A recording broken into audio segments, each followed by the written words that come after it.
미국 3,500억 달러 전액 현금 투자 입장에서 물러섰다. 존 외교부 장관이 미국과 협상에서 미국 쪽이 지금 새로운 대안을 들고 나왔고 지금 한국 정부가 검토하고 있는 단계라고 13일 밝혔습니다. 미국은 지난 8월 한국에 3,500억 불 전액을 현금으로 투자하라고 하며 이를 관철하려고 압박했습니다. 이미 일본과 협상을 마친 미국은 한국만 사인하면 다른 국가들에게도 횡포를 부릴 작정인 듯 보였습니다. 하지만 한국 정부는 이에 응하지 않았고 스콧 베선트 미 재무장관을 충분히 설득했다고 했습니다. 아직 해결되지 않았지만 당장 전액을 현금으로 달라는 미국의 자세를 바꾼 것인데 이 같은 상황을 보며 국내는 물론 일본에서 큰 반응이 일어났습니다. 일본 야후자팬에 이 소식이 올라오자 한 일본 네티즌은 아니 그건 상관없는데 그럼 일본과 같은 세율은 절대 안 될 거잖아요 미국님 이라고 말했습니다. 일본은 5,500억 불 투자에 이미 서명을 한 상태에서 한국이 3,500억 불 현금 투자에 대해 거부하며 협의하는 것을 주시해서 보고 있는데 시기 질투하는 시선도 있지만 왜 일본은 한국처럼 하지 못했느냐는 말이 커지고 있습니다. 한 일본 네티즌은 무리한 투자는 떠맡지 않아도 괜찮습니다 라고 말했는데 또 다른 일본 네티즌은 한탄하며 저 이웃나라조차 관세를 회피하기 위한 미국에 대한 투자의 내용과 그 협상 상황을 아주 조금이라도 국민에게 설명하고 있는데 일본은 어떤가? 일본 정부는 아니 일본의 부자보다 더 나쁜 총리와 외무, 경제재생 담당 강요들은 미국의 익명의 누군가 선불이라고 코멘트한 후 입을 다물고 있다. 전통적인 미디어들도 총재선거나 총리 대신 선출 같은 자신들 편한 화제에만 매달리지 말고 일본 정부의 책임자에게 설명을 요구해야 한다. 그들은 모든 책임을 후임에게 전가하고 도망칠 생각일 것이다. 놓친 책임은 미디어가 짊어질 생각인가? 라고 따져 물었습니다. 실제로 일본에서는 자신들이 사인한 5,500억 불이 현금 투자라는 말이 나온 이후로 별다른 움직임이 없습니다. 한국은 지금 미국과의 관세 협상을 길게 이어가고 있는데 미국의 입장에서는 지금 한국의 말을 들어줄 수밖에 없는 상황이 벌어지고 있습니다. 미국과 중국은 각각 상대 국가의 선박에 입항 수수료를 14일부터 부과하기 시작했습니다. 먼저 미국이 중국 선박 입항료를 부과하겠다고 하자 중국도 이에 대항하여 미국보다 10%가량 더 높은 입항료를 책정한 것입니다. 한국은 이에 대한 반사효과로 중국산 컨테이너선 발주를 추진하던 국가들이 한국 조선사에 발주하려고 있다고 했습니다. 미국 조선 글로벌 점유율은 1%밖에 되지 않지만 중국은 53%로 독주를 달리고 있습니다. 이는 상선을 만드는 능력도 문제가 되지만 중국은 이를 바탕으로 세계 최대 해구를 건설하고 있다는 것입니다. 하나그룹은 최근 미국 선적 선박 12척을 수주했는데 운반선 2척은 미국이 아닌 한국에서 건조될 것이라고 했습니다. 당장 미국에서는 건조할 만한 인프라가 없다는 것입니다. 최근 월스트리트 저널은 미국에서 해양 선박을 건조하면 중국 한국 건조에 비해 비용이 4배에서 5배라고 했습니다. 한국에서 탱커 한 척을 건조하면 4,700만 달러, 한화로 670억 원이면 되는데 미국에서는 무려 2억 2천만 달러가 든다는 것입니다. 이 때문에 미국의 조선업을 재건하려면 굉장히 많은 시간이 들 것이라고 했는데 월스트리트 저널은 인프라와 인력 공백 탓에 미국의 상업력 대형 선박을 자국 내에서 완전히 건조하는 실질적 재건까지는 최소 10년이 걸릴 것이라고 전망했습니다. 현지 기술 인력 양성에만 3년에서 5년이 걸릴 것이라는 게 업계의 관측입니다. 일각에서는 결국 실패하고 한국에게 전적으로 의존할 가능성이 크다고 보고 있습니다. 그런데 선박도 선박이지만 여기에 장착할 미사일과 앞으로 글로벌 군사지형을 유지할 포탄까지도 미국은 한국의 도움이 필요해졌습니다. 최근 트럼프는 러시아가 종전을 안 하면 우크라이나에 토마호크 미사일을 지원할 것이라고 말했습니다. 토마호크 미사일은 러시아의 수도 모스크바 등 본토 깊숙이 타격할 수 있는 장거리 미사일로 그동안 우크라이나의 간곡한 요청에도 미국은 토마호크를 지원하지 않았습니다. 만약 앞으로 토마호크 미사일이 우크라이나 손에 쥐어지면 이제부터 러시아와 차원이 다른 전쟁이 될 것이라고 했습니다. 그런데 로이터 통신은 미국이 우크라이나에 보낼 수 있는 토마호크 재고량에 대해서도 의문이 제기된다고 보도했습니다.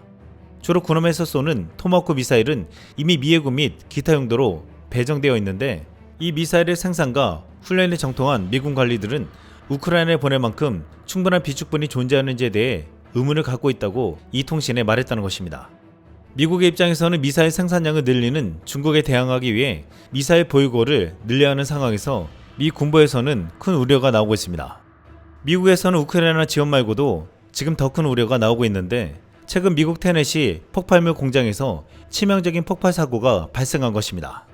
이 공장은 상업용 및 군용 폭발물과 탄약을 생산해 미 국방부에 납품하고 있는데 이 폭발로 미군은 향후 3년 동안 탄약을 생산하지 못할 것이라고 했습니다. 미국 CBS 뉴스는 이 폭발 사고에 대해서 이렇게 보도했습니다. Today, families of more than a dozen workers missing after the explosion that destroyed an explosives plant in Hickman County, Tennessee, heard the news they didn't want to hear. CBS's Nicole Valdez is there and joins us for the latest. Nicole, what can you tell us? Tonight, it is unclear how many people were inside when that plant exploded. At least 16 people are still reported missing, but that number could change. This disaster has gone from a rescue mission to a recovery effort. At some point in time, we've got to rip off the Band-Aid. Sheriff Chris Davis choked back tears, confirming the worst. More than 300 people have been through almost every square inch of this facility, and at this time, we've recovered no survivors. The blast happened Friday morning at this military explosives plant. Today, officials warned small controlled explosions would be needed to stabilize the structure. An ambulance and medical helicopter standing by as a precaution for investigators working near the site. These grim images show what the building looked like before and after the blast, heard more than 15 miles away. 트럼프는 중국과 충돌에 대비해 미사일 생산을 최대 4배 증산하라고 했는데 지금 이 같은 참혹한 사고가 일어났습니다. 미국은 지난 2023년 우크라이나에 155mm 포탄을 건네주면서 세계적인 포탄 생산량을 자랑하는 한국에게 빌리기도 했고, 지난 9월 미군은 31억 달러, 하나로 약 4조 2천억 원 규모의 한국산 155mm 포탄 구매 계획을 발표했습니다. 대한민국 2025년 현재 세계에서 가장 많은 155mm 포탄을 생산하고 비축하는 나라로 평가받고 있습니다. 한국은 평시에 연간 약 80만 발의 155mm 포탄 생산 능력을 유지하고 있으며 전시에는 150만 발 이상까지 생산 확대가 가능하도록 체제를 구축해 놓았습니다. 연간 생산 규모와 비축량 모두 단연 압도적인데 한국은 이미 300만 발 이상의 155mm 포탄을 비축하고 있으며 이는 전 유럽 국가 전체가 보유한 포탄량보다 많은 수준입니다.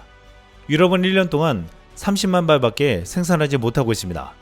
미국은 2025년까지 월 10만 발 이상의 포탄 생산을 목표로 증산 중이나 아직 제대로 생산이 힘든 상황에서 폭발물 공장까지 폭발해버렸습니다. 이 앞으로 한국에게 도움을 요청할 가능성이 더욱 커졌다고 했습니다.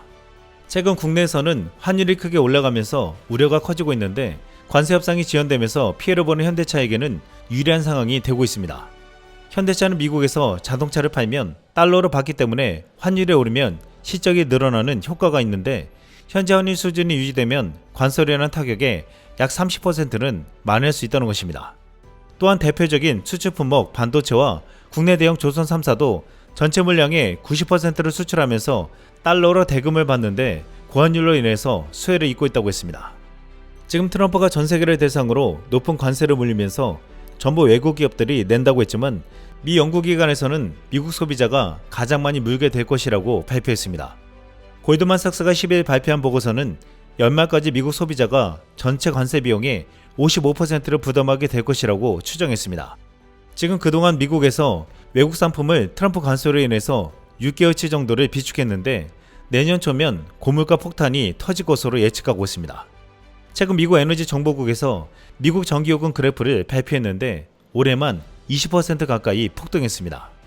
한국은 트럼프의 무리한 투자 요구에 지금까지 협상을 끌고 있는데 시간은 결국 우리 편이 될 것이라고 말하고 있습니다. 이번에 트럼프는 에이펙에 와서 한미 정상회담과 미중 정상회담을 할 것으로 보았으나 일본에 먼저 가서 4일 동안 방문하고 한국에 와 에이펙은 참석하지 않고 단 이틀만 머물 것이라고 했습니다. 트럼프가 에이펙에 올 것이라는 기대가 무너지면서 관세 협상 타결도 어려운 게 아니냐는 말이 나왔는데 이에 한 국내 네티즌은 이렇게 말했습니다. 트럼프 만나주지 마라. 버티려면 제대로 버텨라. 이상 쓸멍이었습니다.